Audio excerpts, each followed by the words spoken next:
Kevin Michael Rudd, do swear that I will well and truly serve the Commonwealth of Australia, her land and her people, in the office of Prime Minister.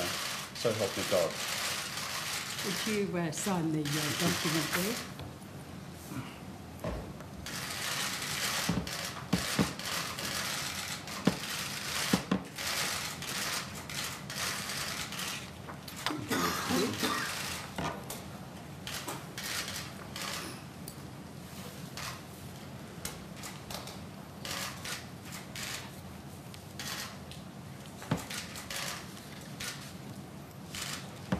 Mr Rudd, I wish you all the best as you serve our country as our Prime Minister. Thank you very much, Your Excellency. I'll do my absolute best. I, Quentin Alice Louise Bryce, Governor-General of the Commonwealth of Australia, pursuant to Section 64 and 65 of the Constitution, hereby direct and appoint the Honourable Julia Eileen Gillard, MP, a member of the Federal Executive Council, to hold the office of Prime Minister and to administer the Department of the Prime Minister and Cabinet.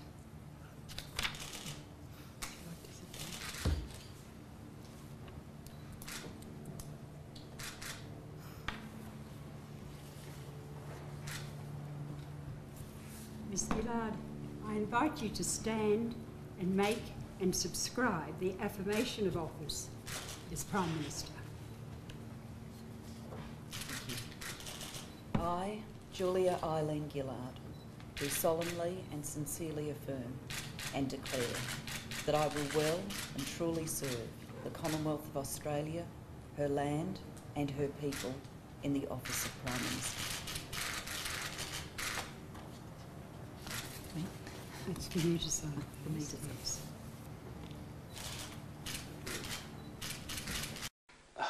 Mate, this is just impossible. This fucking language. He just complicates it. You to make the oath of allegiance. Okay. I, David John Hurley, do swear that I will be faithful and bear true allegiance to Her Majesty Queen Elizabeth II, her heirs and successors, according to law. So help me God.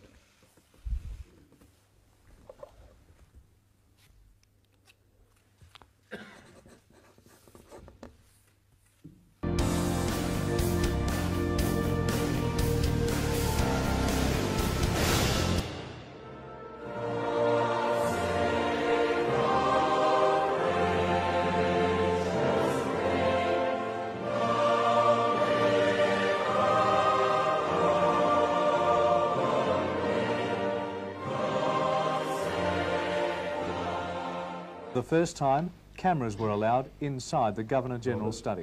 I, Robert James Lee Hawke, do swear that I will be faithful and bear true allegiance to Her Majesty Queen Elizabeth II, her heirs and successors, according to law, so help me God.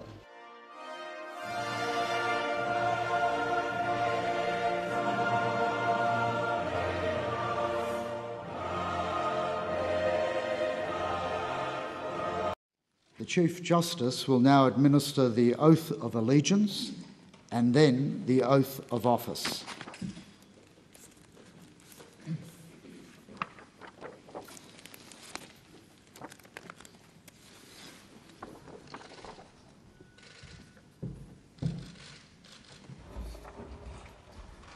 I invite you to make the oath of allegiance.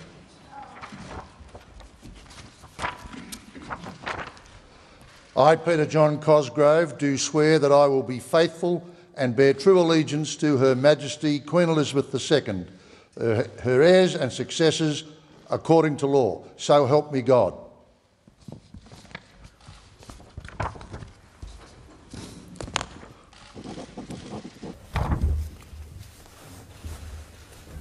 I invite you to make the oath of allegiance. Okay. I, David John Hurley, do swear that I will be faithful and bear true allegiance to Her Majesty Queen Elizabeth II, her heirs and successors, according to law. So help me God.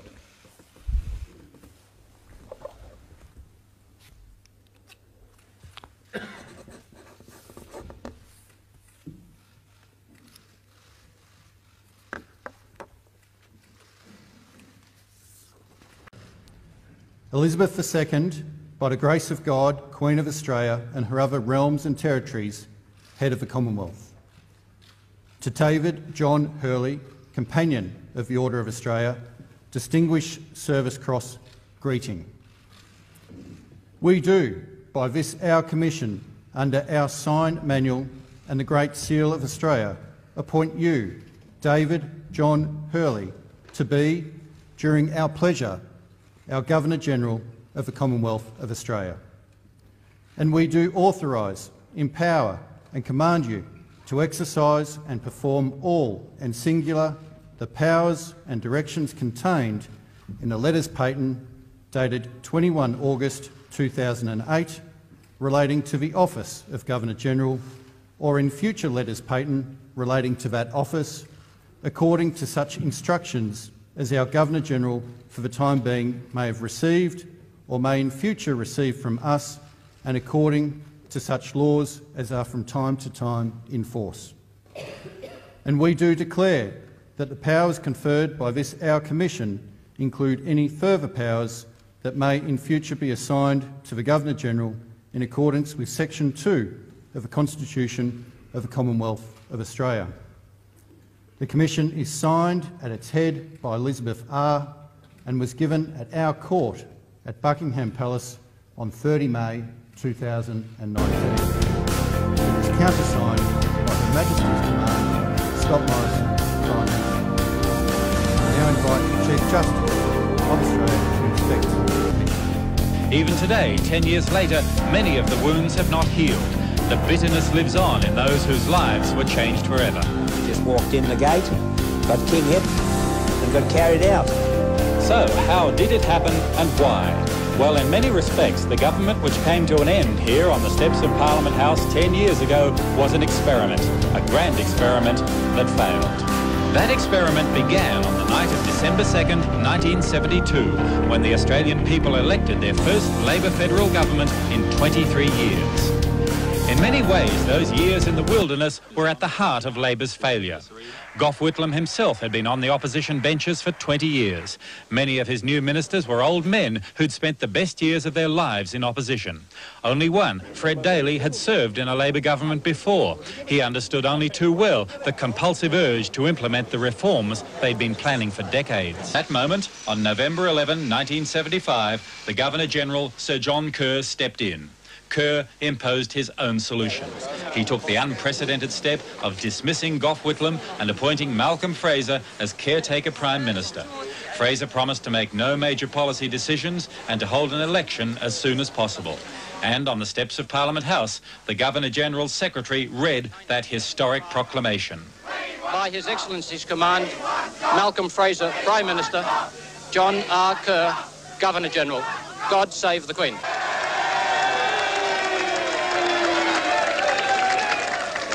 Well may we say, God save the Queen. Because nothing will save the Governor-General.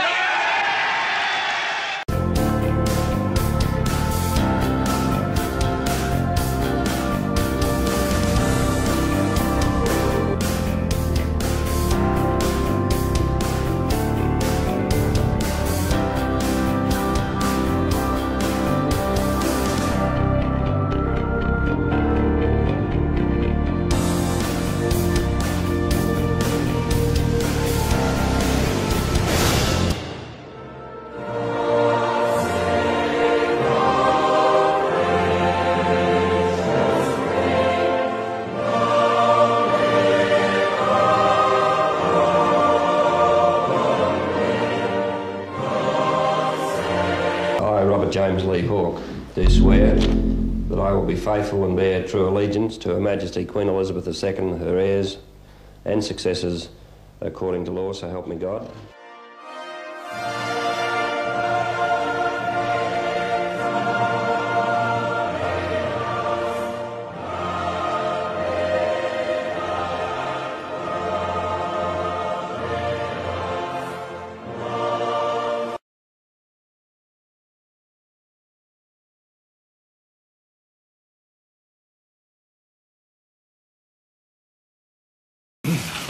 Your Excellency, I present the Honourable Scott Morrison to be sworn in to the office of Prime Minister.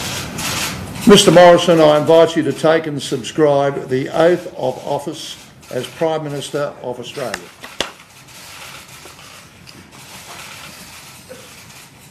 I, Scott John Morrison, do swear that I will well and truly serve the people of Australia in the office of Prime Minister, and that I will be faithful and bear true allegiance to Her Majesty Queen Elizabeth II, Queen of Australia, so help me God.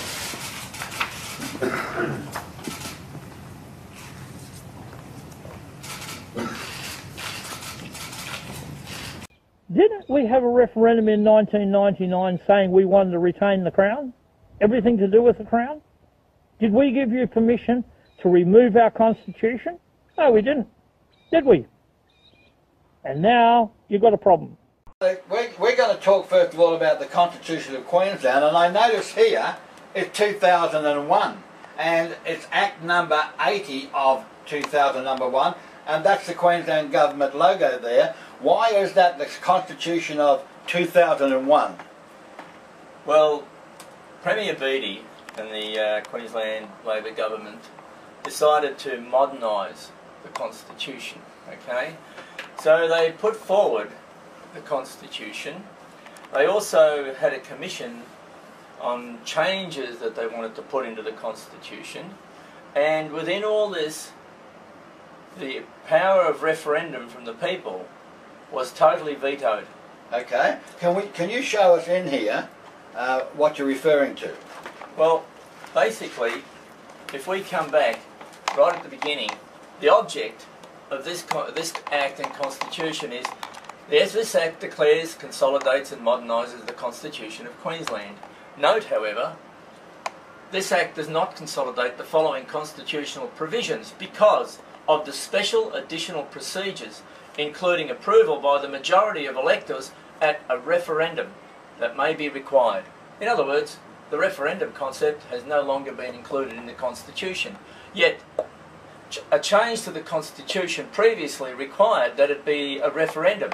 So therefore, how can this legally be the Constitution of Queensland if the people of Queensland under the previous Constitution did not approve it? They didn't approve it. Okay, however, the real question is, why was this applauded by both houses of Parliament? When it wasn't by given... both sides of the House. Right. The opposition as well as the government. And the people had no idea what was going on. Well, look at how sneaky this was done. And beautifully presented, very clever. And that was done by Premier Beattie. Now, this is, I'm going to read to you from Hansard, 9th of November, 2001, and it starts on page 3715. He goes, Mr. Speaker, I move that this bill be now read a second time.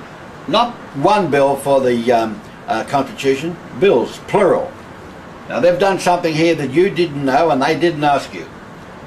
I move that the bill be read for a second time. Today is a historic day for Queensland. It represents a significant milestone of which this Parliament can be rightly proud, he says. It is with pleasure that I introduce the Constitution of 2001. What has happened to our Constitution right up before 2001? You weren't told what they did. I wasn't told. There was no referendum, and they didn't ask you to do anything. So what they basically do is they sneak off to the printer at night, write it out again and say to Parliament, gee, isn't it a wonderful day? Look at our new Constitution. They've done a little bit better than that. Apart from getting an Act through Parliament would give them a right to reprint. Yes, they got the Act through Parliament to reprint. But they didn't get the Act through Parliament to make changes without a referendum, without asking the people, and without telling the people. They did not get that right. Now, here it says, he says here, this is Beattie speaking, but this Act is much more, he says. It is fundamental law of Queensland that underpins our system of government. The only thing that underpins the system of government was the Magna Carta. That's what we had. And the laws of the Magna Carta gave you and I the legal rights to our land, to our property. They've all gone. That's been taken away in this Act of these governments. He says here, this is talking about the new Constitution, the entities it provides for, look what it does. It's not just the people, It includes this Parliament, the Supreme Court, the district courts of this state, and the system of local government. Now, this has only come about because of Agenda 21, the New World Order.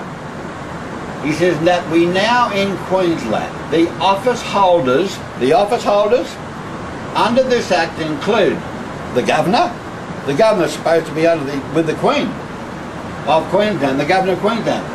The Ministers of the Crown and the judges in the judiciary, the Supreme Court, the district court, they were to be separate from, a separate power, separate from the Legislative Council. They're no longer separate. Now what does this mean to the local bloke? You and me in the street? This means that they can make a law tonight to change whatever they want, and in the morning when you get out of bed, there's a law that you were acting on yesterday that's no longer a law acting on you yesterday. In the old system, it would have taken 6 weeks, 7 weeks, it might have taken 3 months, even a year to get laws changed.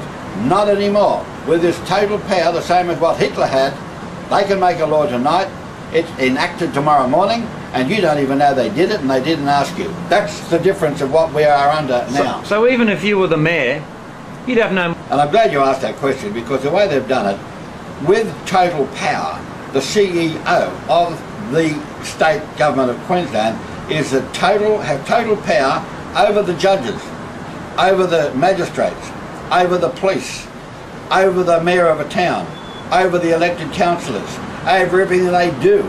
The CEO now has total corporate power over everything in our lives. And what's the point of having council elections if we don't have any powers anyway? What's going on here? You're quite right, because as a matter of fact, that is why the councillors here on the Gold Coast said to me the other day, they said, if we don't do as we're told, we can get the sack. Could you believe that? We elect these people to go in and to do what we want, but that's not the way it's happening now. The people that we elected to do what we want are now doing not only what the state government wants, but what the Agenda 21 New World Order has told them. Everyone's just become a mouthpiece. That's right. And everybody is now a puppet under this total power, and that's what it's done to our way of life. We are on the brink of losing our way of life. We're on the brink of losing our state